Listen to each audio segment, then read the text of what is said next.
Hello everyone, this is Black Mage 86. Today I'd like to give you a little bit of an overview over the game Heroes and Generals. It's a free-to-play game. There's two aspects to the game. When you start the game, you'll be playing the first-person shooter aspect. Once you get up to level 18 as a general with a character, you can switch over to the RTS side. Oh, excuse me. The RTS side I haven't dealt with yet much. I don't have anybody at a general level, but a little bit I can tell is you have your map, like so. Zoom out a little. There's your map going on. You have all the different places you can battle. So right now, this is the front line. There's battles going on. For instance, here's a battle going on where we're defending. We, of course, being allies. Oh, I can't go there because I'm not. Okay, I rephrase that. When you get to second lieutenant, you can apparently start doing the RTS side. So second lieutenant's a lot closer than that.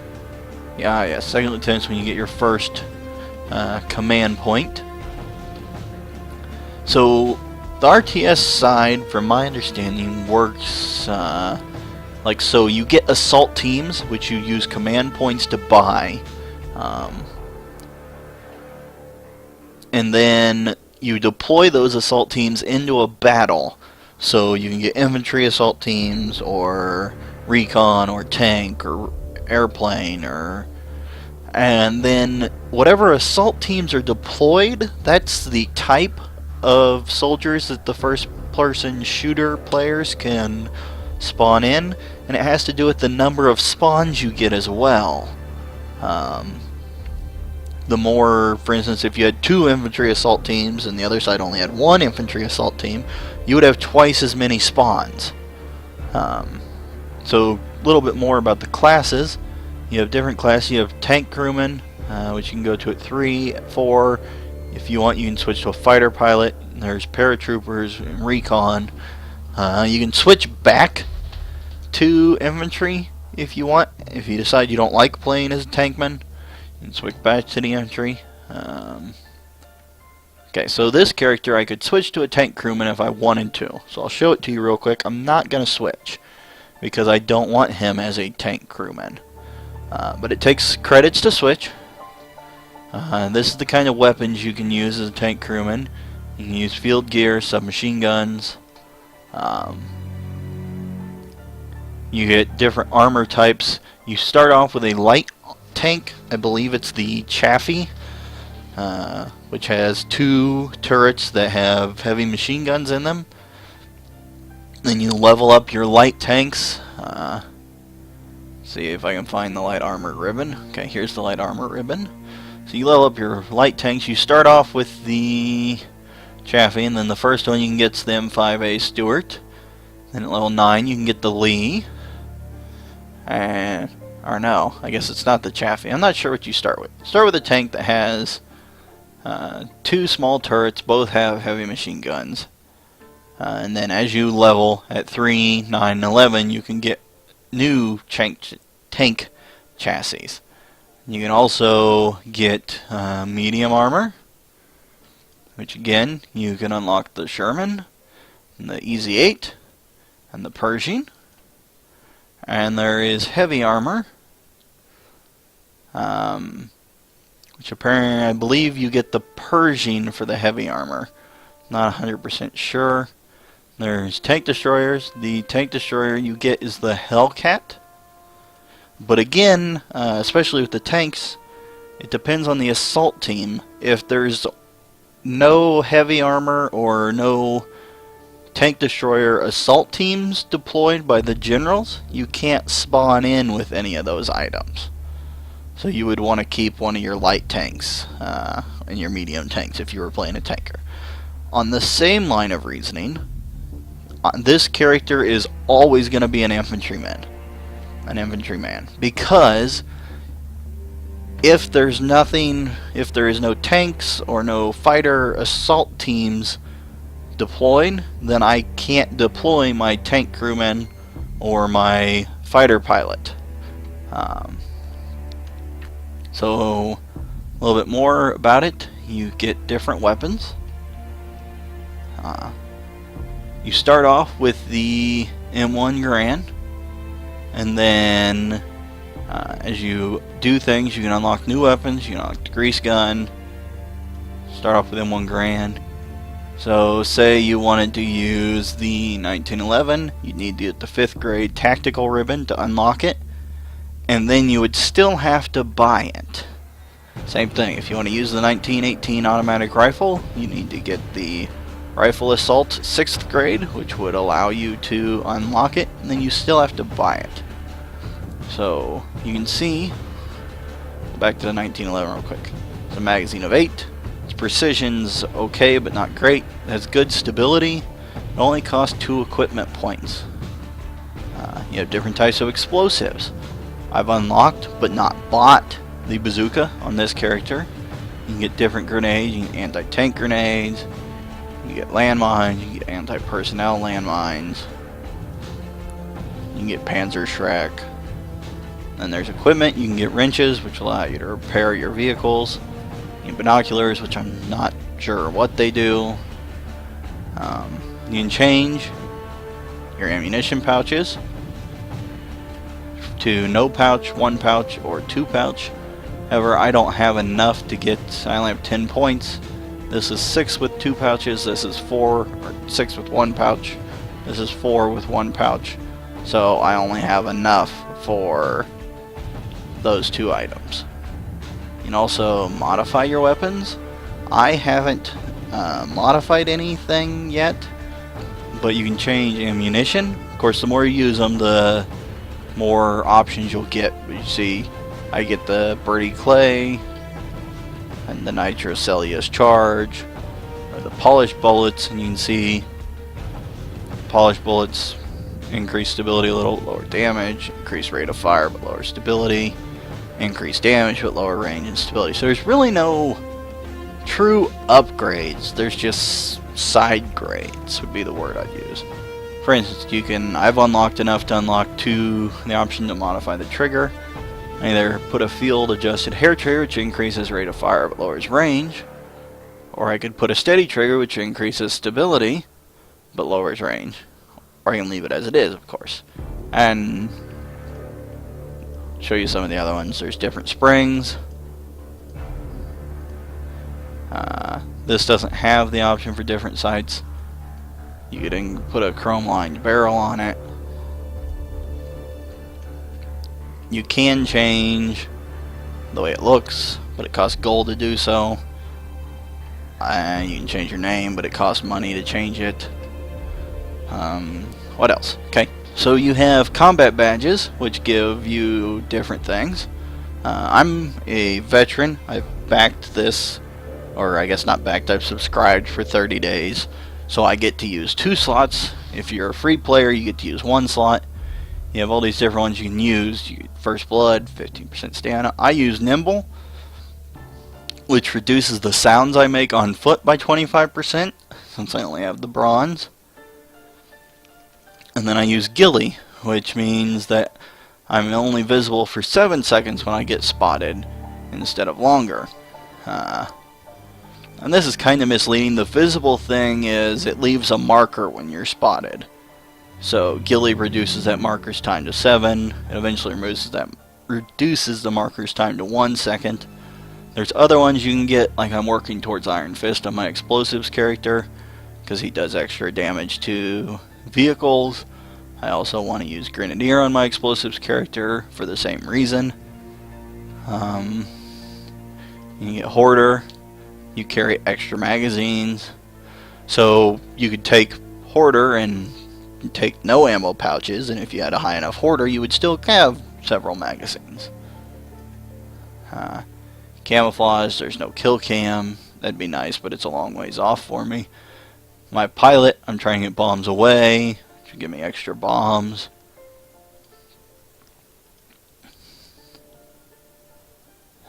There's ones for tanks, faster startup, faster reload on main gun. So none of them are huge, but they do give benefits. You can get vehicles. There's 3 types of vehicles you can get as an infantryman. You can get a quarter-ton truck. You can get the motorcycle, which I believe the motorcycle can get a sidecar as an option with the motorcycle. You can get the armored trucks. Okay, so you have to repair your vehicles. My vehicle's currently all the way repaired. But each time you spawn in with your vehicle, it takes a little bit of damage to this bar. And you have to repair it every so often, or else you eventually can't spawn your vehicle in. You can also modify the vehicles. The only 2 modifications I've seen for these are your option for an infantry supply crate, has ammo and med packs that infantry can use, or an anti-tank supply crate, which has Panzerfaust, one-use Panzerfaust that infantry can pick up out of it. So close back out. I have a pilot. Same thing with the pilot. You have to reload ammo and reload or repair it. You can change its ammunition some. My pilot carries a grease gun because that's the only thing he can carry.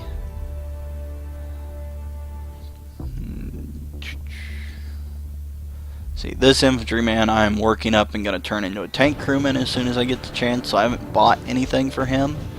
So that's something else I should mention. When you buy something for a character, you buy it only for that character. So I've purchased anti-tank mines on my anti-armor character. Only this character has these unlocked. I could buy them for the other characters, but I would have to buy them again for that character. So let's go ahead and I'll do a training mission real quick. I highly recommend everyone does the training mission, as it gives you 2,000 credits on completion, and it gives you the First Blood badge, which until you get some of the other badges is worth having. It gives you 15% extra stamina, so you can sprint further, sprint longer.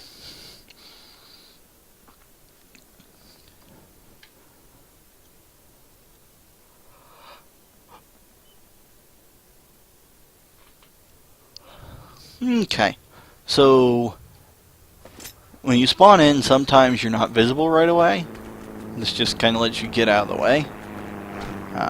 For the training mission, there's a bunch of different weapons you can use. 1903, M1 Garand, 1919 machine gun, and Thompson.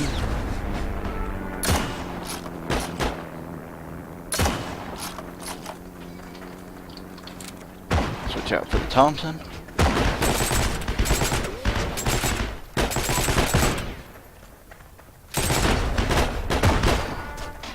Okay, so now, reload. Now we're going to grab some hand grenades. Use hand grenades. You hold down the left mouse to throw, and release when you... Oh, that wasn't far enough. Release when you have it where you want it. And that one was too far.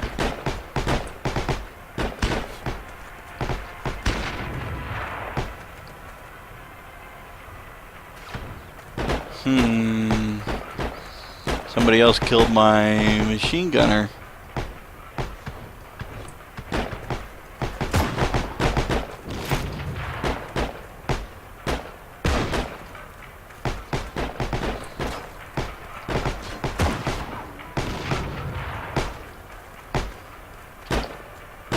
Huh.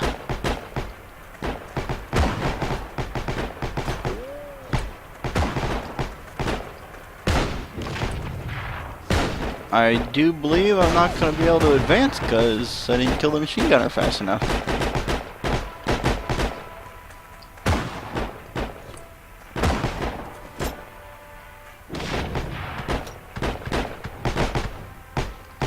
Well, I'll just show you some of the other weapons real quick then. Get a bazooka. The bazooka and the Panzerfaust, you have to aim to fire. Oh, there's my gunner. He came back finally. Okay. So, now we'll grab the bazooka. There's a tank coming.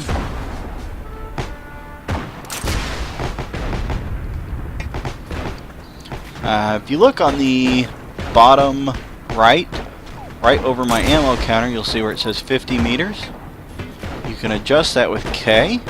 And you also can see how it changes my actual sight.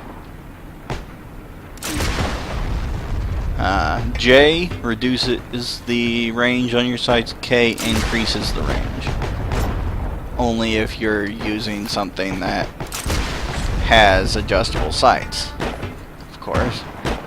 You can also see the difference when I shoot. That was 50. That was 150. Can be trying to tricky to gauge distance. What I like to use, I like to pull up my map and rough guess squares between what I'm shooting at. You can see what each square's distance is.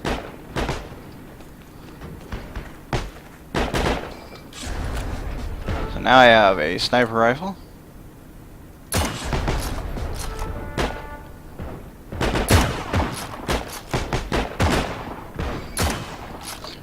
Now I'm supposed to go to the anti-air.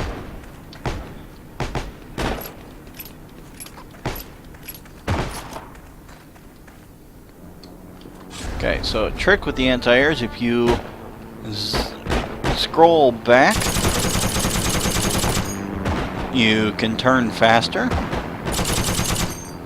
You of course need to slightly leave the airplanes.